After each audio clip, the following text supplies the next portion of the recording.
एक बहुत ऊंचे पर्वत में एक छोटी सी आदिवासियों की बस्ती थी। उस बस्ती के कुछ आदिवासी पर्वत पर खेती करते थे और कुछ आदिवासी वहां पहाड़ों पर जड़ी बूटियां इकट्ठा करते थे। उस पर्वत के शिखर पर बड़े बड़े मधुमक्खी के छत्ते थे। उनमें से शहद निकालना जान जोखिम में डालने वाली बात थी। कुछ आदिवासी हर रोज सवेरे उठकर तिलक लगाकर भगवान को याद करते हुए एक मुर्गी का बलि देते थे। फिर बड़े बड़े रस्सियों को लेकर वो पहाड़ की चोटी पर पहुंचते। उसके बाद हरे घास को काटकर वो डंडों के साथ बांधते थे। फिर रस्सी से बंधे उन डंडों को वो धीरे से नीचे उतारते। फिर दो व्यक्ति सीढ़ी पकड़कर नीचे उतरते। जैसे ही शहद के छत्ते पर वो धुआं दिखाते तो सारे मधुमक्खियां वहां से उड़ जाती। तब दूसरा व्यक्ति एक बड़े डंडे की मदद से उस छत्ते को तोड़ देता और उसे एक बाल्टी में डालता। कुछ मधुमक्खियां उन्हें डंक मारती, लेकिन वो दर्द जरूर सहते पर उन छत्तों को नहीं छोड़ते, क्योंकि वे जानते थे कि अगर उन्होंने हाथ छोड़ा तो सीधा नीचे जाकर खाई में मरेंगे। यूं इकट्ठा किए शहद को वो बोतलों में भरते। फिर वो शहर जाकर वो शहद और बाकी जड़ी बूटियां बेचकर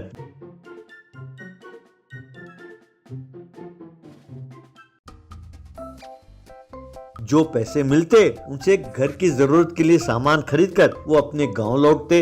एक दिन एक युवक पहाड़ की चोटी पर चढ़ने लगा। जब वो उस बस्ती में पहुंचा तो शाम ढल चुकी थी।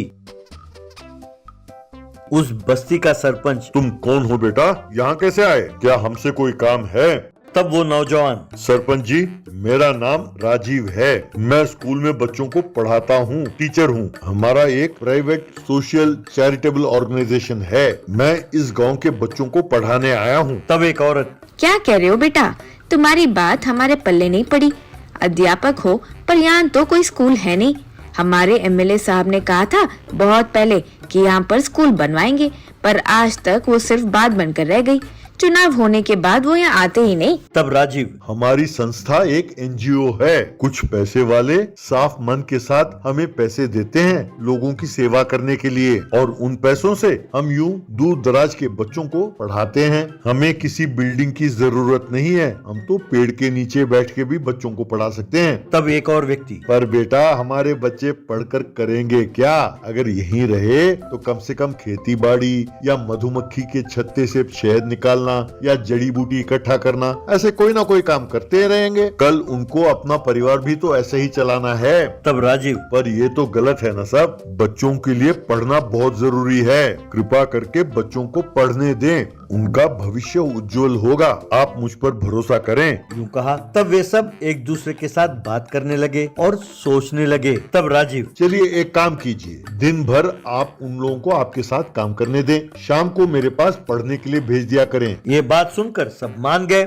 राजीव के रहने के लिए उन्होंने एक छोटी सी झोपड़ी दी। यूं हर रोज शाम को राजीव एक पेड़ के नीचे बच्चों को पढ़ाने लगा। धीरे धीरे बच्चे पढ़ना लिखना सीख गए और घर पर अपने माँ बाप के साथ अंग्रेजी में बात करने लगे। ये देखकर बच्चों के माँ बाप बहुत खुश हुए। सबने राजीव की खूब प्रशंसा की। उन्होंने कहा कि वो बच्चों को अपने साथ काम पर नहीं ले जाएंगे और राजीव से विनती की कि बच्चों को दिन भर वो पढ़ाए। ये सुनकर राजीव बहुत खुश हुआ। एक दिन राजीव ने उन आदिवासियों को पहाड़ की चोटी पर शहद इकट्ठा करने का प्रक्रिया देख रहा था। तभी एक व्यक्ति को मधुमक्खियों ने खूब डंक मारा। उससे दर्द सहा नहीं गया और उसकी हाथ छूटे और नीचे पत्थरों में जाकर गिरकर मर गया। ये देखकर सब रोने लग गए। जो आदमी मर गया उसकी पत्नी और बच्चे भी रो रहे थे। ये देखकर राजीव बहुत दुखी हुआ। उसे लगा कि पेट भरने के लिए यूं जान को जोखिम में डालना गलत बात है। तभी राजीव को एक उपाय सूझा। वो शहर गया और एक ड्रोन को खरीद कर ले आया। फिर वो उस ड्रोन को एक मैकेनिक के पास ले गया और उस उपकरण में जो जो परिवर्तन चाहिए थे वो मैकेनिक को समझाया और उसे करके देने को कहा।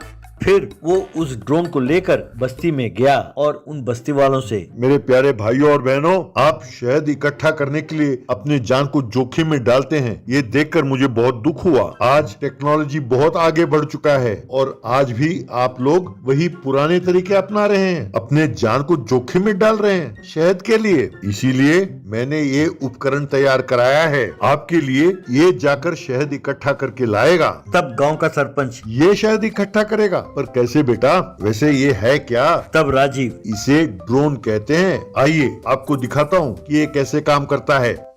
यूं सब पहाड़ की चोटी के पास आए। रिमोट की मदद से राजीव ने ड्रोन को उड़ाया। ड्रोन छत्ते के पास आई और पहले धुआं छोड़ा। बस सारे मधुमक्खियां वहां से उड़ गईं। फिर ड्रोन एक चाकू की मदद से उस छत्ते को काटने लगी और ड्रोन के दूसरे बाजू में जो बाल्टी थी उसमें छत्ते जमा होने लगे। इस तरह ड्रोन शहद को इकट्ठा करके नीचे उतरी। ये देखकर सारे आदिवासी ताली बजाने लगे। राजीव, ऐसे और ड्रोन आप सब खरीद सकें और बैंक इसके लिए आपको ऋण दे, इसका प्रबंध मैं करूंगा और आपको ये भी सिखाऊंगा कि इसका इस्तेमाल कैसे करते हैं। अब से कोई अपना जान जोखिम में नहीं डालेगा।